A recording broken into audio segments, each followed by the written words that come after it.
Hello and welcome to Weekend Investing Daily Bites. This is episode 134 and we're shooting on 16th of November.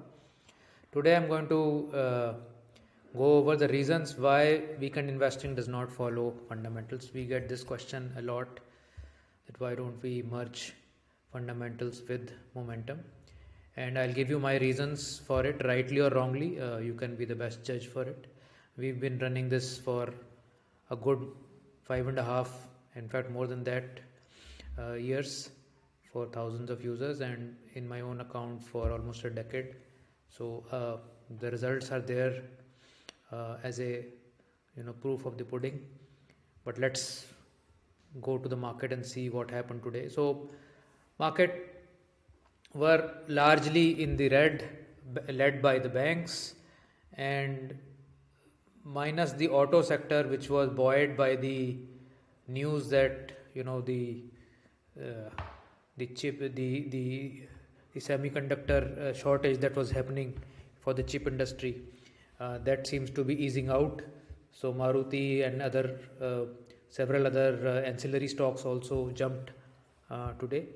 IT was a bit in the green, but mainly the banking sector and some commodities along with metal stocks were taking the brunt.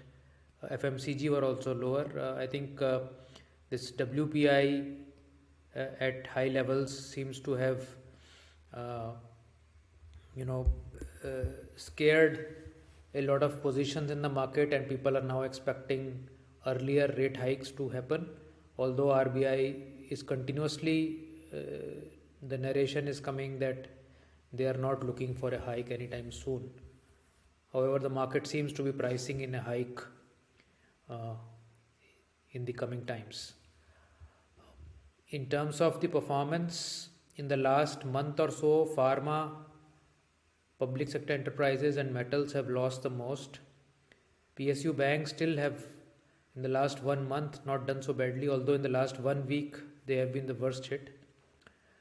Uh, Overall, of course, in the financial year, we still see real estate stocks have done the best at plus 63% on this index. Metals are still up 40% for the financial year, and IT stocks, of course, at for plus 41%. So, several of these sectors, however, which way we see it, have done very, very well in this financial year. In terms of the indices, of course, Nifty, CNX 200, CNX 500, they were all down 0.5%, and so only small caps were a bit uh, up in half quarter percent territory. I shared a tweet earlier this morning that there is a huge divergence between uh, small caps Nifty and Bank Nifty that is happening, especially in the last many weeks, where Bank Nifty is taking the lead down. Nifty has been stagnant or slightly, sideways to downward move, and small caps have been slightly up. In terms of the weekend investing performance, the small cases, some of them were up between 0.5% to 1%, and some of them were down at minus 0.5%, so nothing exceptional to report on that front. Let's go into our topic of the day, why weekend investing does not follow fundamentals. So there are, n number of moving parts when you look at fundamentals, which create confusion and indecision for a person. And the person that I'm referring to is myself. These are my thoughts. This may or may not be right in somebody else's opinion, but this is what I think about things when I look at fundamentals. So first is that the universe of stock selection is so large. There are 6,000 stocks, or even more, maybe small cap, mid caps, large caps, that are available there. So the stock selection or the category selection itself is a major element. So which sectors to pick? Again, what market cap to go for? Should I keep my portfolio only large cap? Should I keep a mixed bag? Should I go with small caps only? Then, of course, the valuation is dependent upon various methods. The traditional methods have been, discounted cash flow method, some of the parts, uh, or equivalent valuation of peer companies comparison. These have been the traditional tools, but as we are seeing these days, all these traditional metrics seems to be broken down, and there is disruption in even evaluating how a company is doing fundamentally. That thought process is changing. uh, Companies with high growth and no profits are being considered to be more valuable than companies with lower growth but high profits. uh, it may be a short term fad, but it doesn't seem like that. I mean, we've been at it for almost a decade now. uh, Management quality is something that is very, very difficult to quantify. So, what seems to be a very good management, suddenly there'll be a whistleblower and the stock can come down like a pack of cards, if something is exposed by somebody. And this point has become a very vulnerable point for even you know decently good managements, the perception at least. So very difficult for an ordinary investor to really quantify what is the management quality. Then once I've bought something, do I have a framework for how long do I want to hold it? you know some people can hold it for their entire life, but most people can't do that. So, your stock is doing well, you are holding it, or stock has gone down 50%, you are holding it. How to take those decisions? So, need a framework for that. Then you may be looking at the stock, the fundamentals, even if you are able to, decipher that.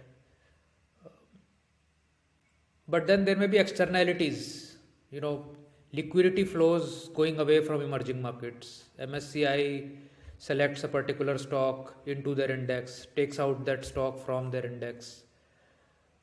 All that externalities impact hugely the stock price and maybe your decision to hold or not. Then entry and exit decisions. When do I enter? When do I exit? How to create a framework for that? Because there are so many moving parts, if two variables are going against me and six are in line with what I thought, should I take a call to exit? Should I not take a call to exit? Should I wait for more time? Should I wait for another quarter? Should I wait for clarification on last quarter's poor performance? So many ifs and buts are there.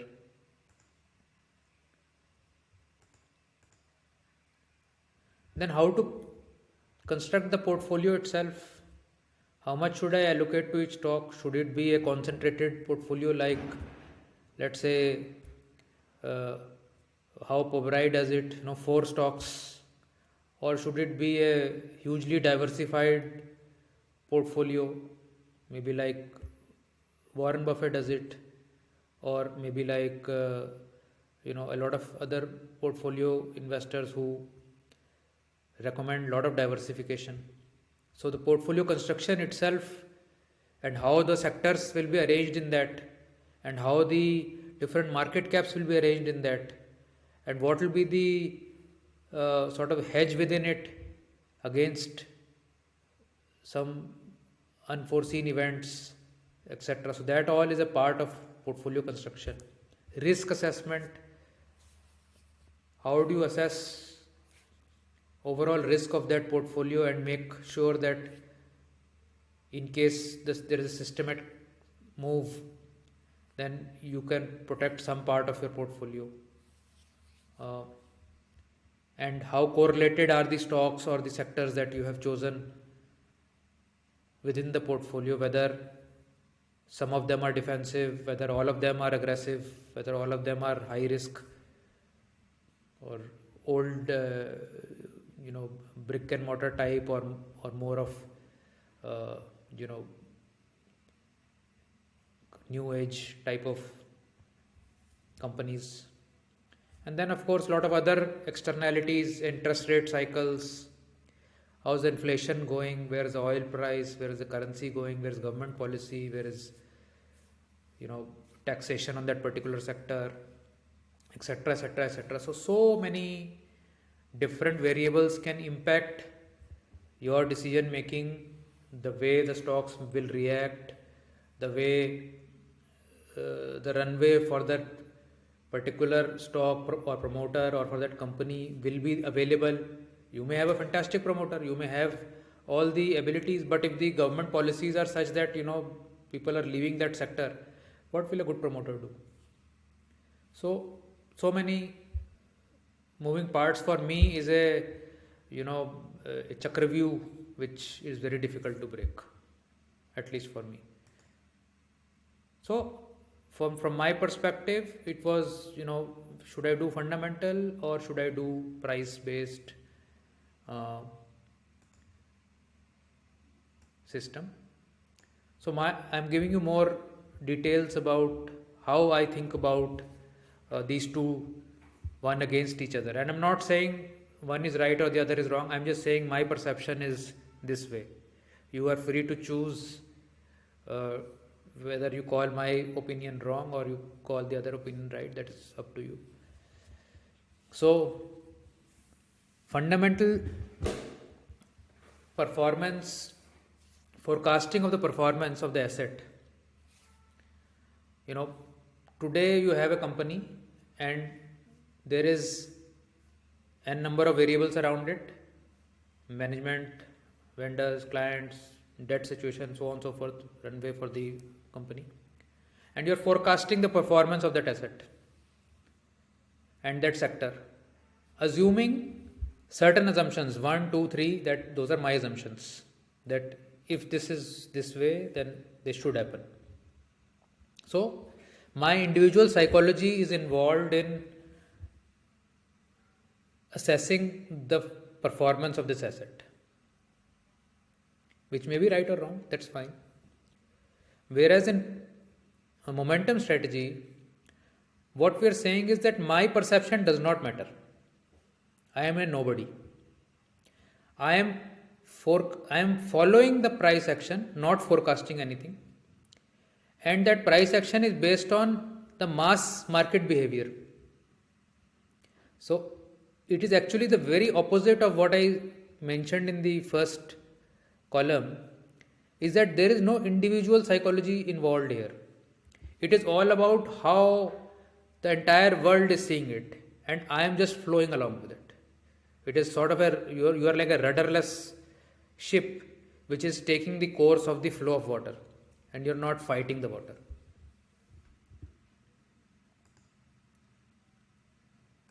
Then if I look at, I found some great value in some company, but when will I derive profits from it? Only when there is price action. You may have the best company, the lowest price earnings, the lowest book value, the best management, everything is absolutely amazing, but you realize your profits only when the price action happens. Just by having that asset is not giving you anything. Only the price action gives you that return. In price action or momentum based strategies, you are not dependent upon the value. You are in fact depending only on the price action. So while in the first case this was a second order situation for getting gains out of it, here you are looking at it in a first order basis, that if price is moving, I'm buying. If price is not moving, I'm not buying. Simple as that. So in IT, most of you or some of you are in the IT sector. You know this term WYSIWYG. What you see is what you get. This is commonly used in IT, I believe. So in fundamental based investing, a lot of times you are guessing, and there is a lot of lag in it. You may be guessing that this is my forecast and this may happen down the line. So what you are able to see is not what you're getting right now, but you may get in the future, and that is your forecast.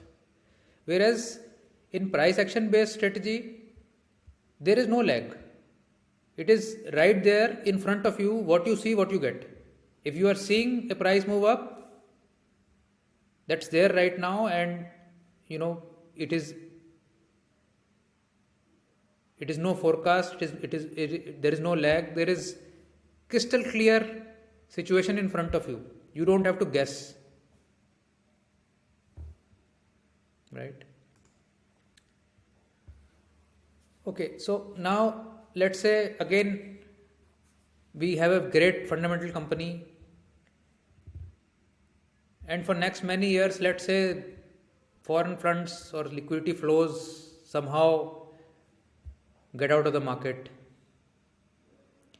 Despite the best of fundamentals, the stock levels will not hold. You will have to go into a drawdown on your stock because money is leaving that stock. Money is leaving the market, money is leaving the stock. You can do nothing about it. Despite the best of fundamentals, if you look at the past crashes, despite the best fundamentals, the best stocks have fallen 30, 40, 50, 60, 70% also. So, when liquidity is against you, fundamentals don't help. Of course, in long term, once liquidity returns, once things come to some semblance, the same will come back maybe and go higher. Here in price action based strategy, the liquidity flows actually are inherently deciding what the price action should be. So liquidity is coming in, prices are moving up, liquidity is going down, liquidity is going out, prices are moving down. It is actually as simple as that. It is the pure demand supply of any asset in any market that determines the price. And the relative selection of stocks, of course, happens upon various maybe fundamental reasons or a priority or a preference of choice by users that I want to buy this stock versus this stock. That there can be thousands of reasons for that, for selecting one stock versus other. But primarily the whole market goes up and goes down because of liquidity flows. If retail investors have started to buy the market is going up regardless of valuation. You have seen 40 PE also and you have seen 20 PE also. So the essence of this left side for me is saying that I can forecast and I can determine what's going to happen. So in a way, I know more than the market. The market is not able to price it right. And in fact, my thought process is leading the market. That is the essence of forecast based fundamental investing. Right or wrong is again, I'm not saying this right or wrong, but that is the essence, that I know more than the market is not able to price it right. Whereas in price momentum strategies, what we are saying is that Bhav Bhagwan che. We are saying price is God. We are following the market. We believe the price is right at all times. If it is coming down, it is right. If it is going up, it is right. So I am nobody to call the market wrong because Bhav is Bhagwan. So this is something that I wanted to show you. Again, if we look at, let's say, historical price earning chart, and nobody actually gives too much importance to price earning these days because without earnings, stocks are flying. So, but just I want to show you, just see over these 21 years, and this is a source from PE charts. I should have given the credits here, I'm sorry. But this is historical trailing 12 months earnings, and you can see that it has gone from 26, 27 levels at the peak of 2000 markets down to 11, 12 by 2003, which was one of the best times to buy the market, and then again it rose to 25 odd at the peak of 2008, and then again it collapsed to 12, 13, which was again the best time to buy the market in 2008 and 2009 beginning, and then again it rose to 25 odd in 2010, 11, and then again it dropped down to 15, 16, something like that. Yeah, 16, 17 in 2012. But if you see, post 2013, it has never gone back to those 15, 16 levels. So price earnings, the model itself has taken a huge change in these last 20 years. It used to play around between 12 and 22 here, and then 15 and 25 somewhere in the middle, and now it is a 20 to 40 sort of a game in the last 4-5 years, where 20 is sort of the lowest we go to. Even in the March crash, it went to just 20, the trailing 12 months price earnings, and then it rose to 40, and with better earnings we are now at 27. So the framework itself changes over time. If you just follow this framework, and I know a lot of people who did follow this framework in the last decade, after 2013-14 they have not been able to purchase anything based on these types of frameworks. Another very interesting slide I want to share with you is this study that was printed in the Mint. I think it was Morgan Stanley who did this, and it compared the pre-earnings and the post-earnings contribution. So if, let's say, a stock moved 100 points based on the earnings, then in India 76% of that move happens pre-earnings, and 12% happens during earning season, and 12% happens post earning season. So in our markets versus very different numbers in S&P 500, where most of the gains happen after the earnings are released, but in Indian markets most of the gains happen before the earnings are released. So the price action actually leads earnings in Indian markets. Before you get a very good result, the price would have moved up in most of the cases. Before you have a very bad result, the price would have moved down in many cases. And hence momentum investing does very well in India, because we are able to capture the upside before usually the masses get it, but the price is already moving up, and you are able to get out before a lot of other people come to know why this has been falling. So just a small slide to whet your taste on this. So thank you so much for watching. I am sorry this has been a long one, but just wanted to showcase what we think, how we think, so that we can come up with these 4 core answers: what to buy, when to buy, how much to buy, and when to sell. If these 4 answers are very clear in my thought process, then I have nothing to worry about in terms of how the portfolio is going to perform. So thank you very much, and keep watching. Thanks. Bye.